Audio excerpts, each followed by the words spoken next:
Hey everyone, welcome back, or if you're new here, welcome. My name is Lumi, and before we get started today, I just wanted to do the giveaway drawing now. Um, I put up all your names on the wheel spinner thingy, and we're gonna see who won. Now I have three of these cards. These are $10 PlayStation Network gift cards. And FYI, they only work in the US because I like bought the physical card at the store. Um, so yeah, we're gonna see who won right now.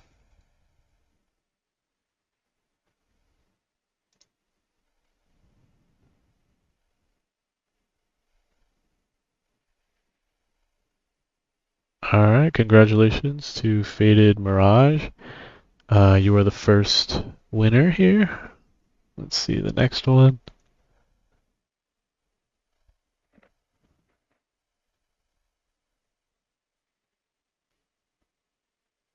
All right, congratulations, Valkyrie.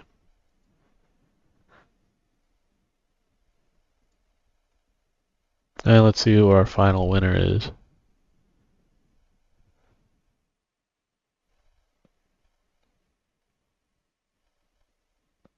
Congratulations, Zero Casa.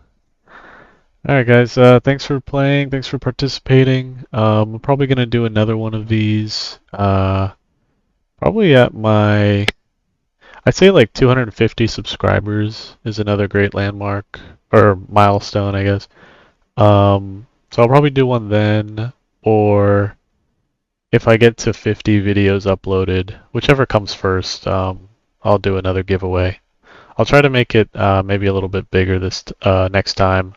Um, Maybe include like bigger prizes, or would you guys prefer more prizes, so like more chances of winning, or would you prefer a higher grand prize? Because I don't know, both sound good to me. Which ones would you prefer? Let me know in the comments. But anyway, let's get on with the video.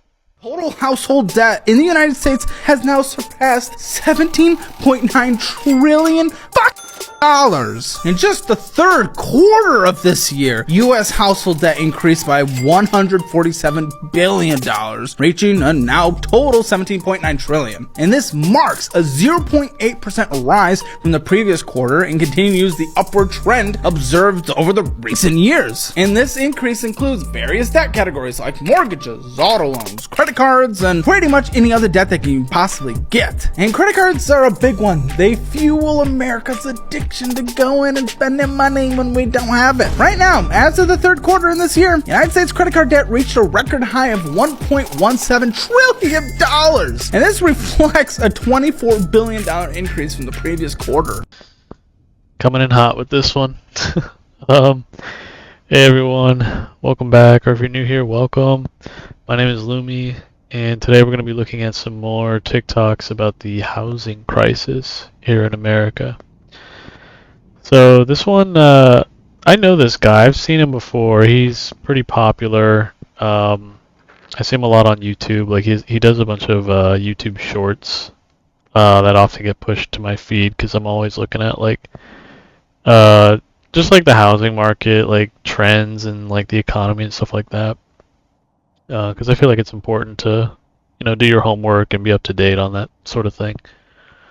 But yeah, no, it's crazy to see a number like that, like in the trillions, to see like how much debt we have as a collective in this country, just trying to like buy a house. It seems so like it sounds like something on the surface that is so simple and like, oh yeah, it's like a basic necessity. You need a place to live, like a house or a condo or an apartment, whatever.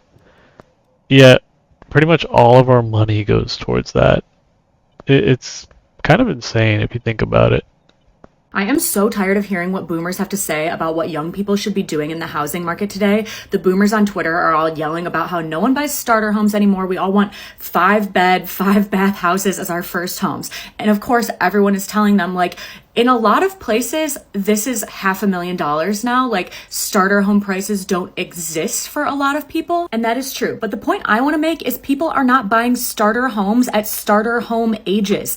The average age of a first-time home buyer this year is 35. Boomers were buying their starter homes in their 20s, and then they upgraded in their 30s. But the median number of years that people buying their first home today expect to live in that home is 18 years. And by definition, a starter home is one that has like 2, maybe 3 bedrooms, 1 bathroom. And again, we're buying these homes in our 30s. So it's not just a house we're living in for 3-4 years while we're roughing it, while we have 1 baby, and by the time we have 2 or 3 kids, we can move up to the house with 3 or 4 bedrooms. You're acting like we're all spoiled brats, that we don't want to spend $300,000, $400,000, $500,000 for a 1-bathroom home that we're going to have to raise a family in forever. And I know people across the world raise families in spaces much tinier than this, but just to act like young people are just entitled and are like too good to buy something like this is insane, when the actual reason is we're all in our 30s and we are planning to buy the only house we expect to ever be able to afford.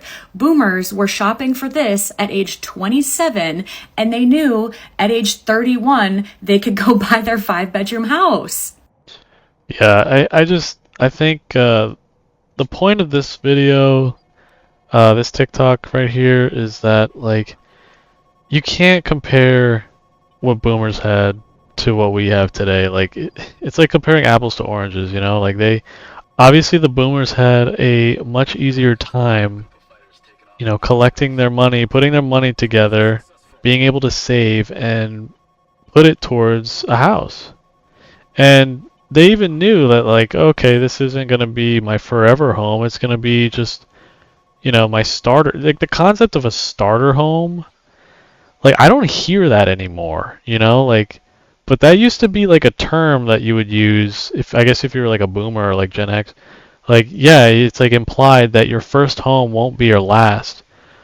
But let me tell you something, like I feel like once I buy, if I buy a house ever, or like a condo, like I'm, you know, it's going to be like my foremost thought, you know, like, oh, this could very well be the place that I just have forever. You know, this will be like my one and only like house or condo or whatever, and I'm very much like prepared to just call it my home for the rest of my life. Yeah, no, it's kind of funny how like the term starter home is very quickly just like, you know, phasing out of like the general like consciousness, because it's just not true anymore.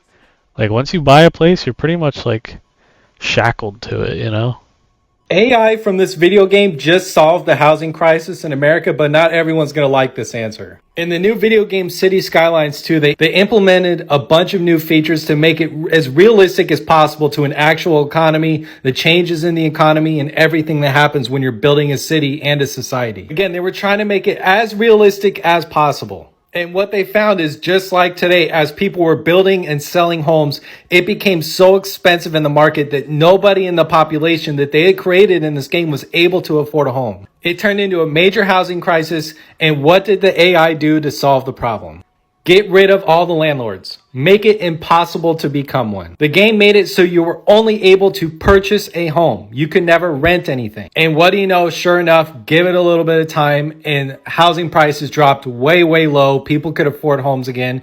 And it totally fixed the economy in this simulation. They just made landlording not a thing anymore. They just got rid of it. And I don't want to pretend like this is an absolutely perfect simulation, but I'm just saying it makes sense. I think this is pretty funny. Like, the fact that the game just completely obliterated landlords, just like solved all the problems, and it became like a utopia or whatever.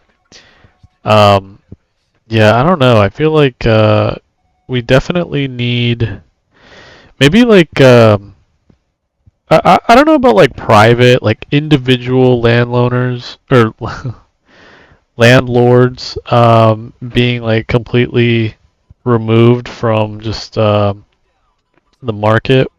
I don't know if that'll help so much, but a start would be getting the like Wall Street money out of the family homes, like residential homes. Get that money out of there because you know they're only looking for profits, and when you put profits above people, like you're gonna end up with a really just it's gonna be a bad time. Okay, like I think it's pretty obvious, like when you hear about, I don't know, BlackRock, or these are massive companies that are buying up all the like single family homes so that they can like flip them and turn a profit, or like keep people forever renting. Because what they do is they buy up all the supply, right? All the homes, and then uh, instead of families moving in, families who own these houses, right? They don't allow that. They just say, okay, we're going to buy all these houses and then we're going to rent them forever. So anyone in the area they're forced to rent instead of owning. And that's why on this channel I've said before, like the power of owning something is far greater than renting, because when you own something, you're basically paying yourself, okay? Like, think of rent it's basically flushing money down the drain, right? You're never going to see that money again. However, if you own a home, you're paying yourself basically. You're putting money into your house, which you own, and in the hopes that one day it'll be valued far greater than what it's worth currently. Which, if you look at the trends, I mean, it seems like home ownership just rises in value exponentially, unless we see some legislation get passed which can control this sort of thing.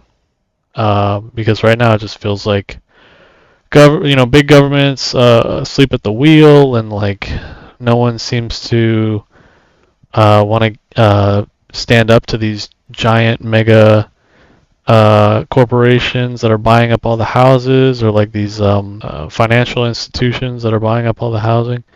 Like, no one wants to go up against them because they're so powerful. They have so much money. Like, you take them to court, they have a team of lawyers, a team of them. Like, it's no joke. So I don't know. It's gonna get worse, I think, before it gets better. But it's just crazy to me that, like, you look at the world and you say, oh man, it's got so many problems, and usually the solutions are obvious. But the hard part is finding the people who are willing to make it happen, because, like, I mean, look at me. I'm just sitting here. I'm just like this e-boy on the internet complaining to you all, but I'm not doing anything about it.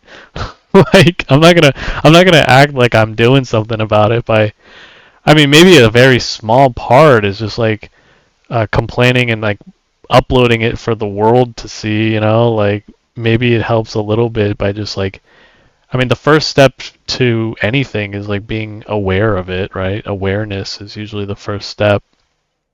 But yeah, no, I think it takes as people, like as citizens, I think our greatest power is our voice and our power to vote. So always, if you have the chance, always go out there and vote, because people have died for your right to do that. So never neglect that right. Okay, it's very important. All right, everyone. I think I'm going to wrap it up here. Hope you enjoyed this one. There's going to be a part 2 coming up soon, so stay tuned for that. Give me a thumbs up if you liked it. Dislike it if you dislike it. Let me know in the comments what you think, or if there's anything you want me to cover next. And consider subscribing if you enjoy this sort of thing. But anyway, I'll catch you guys later. See ya.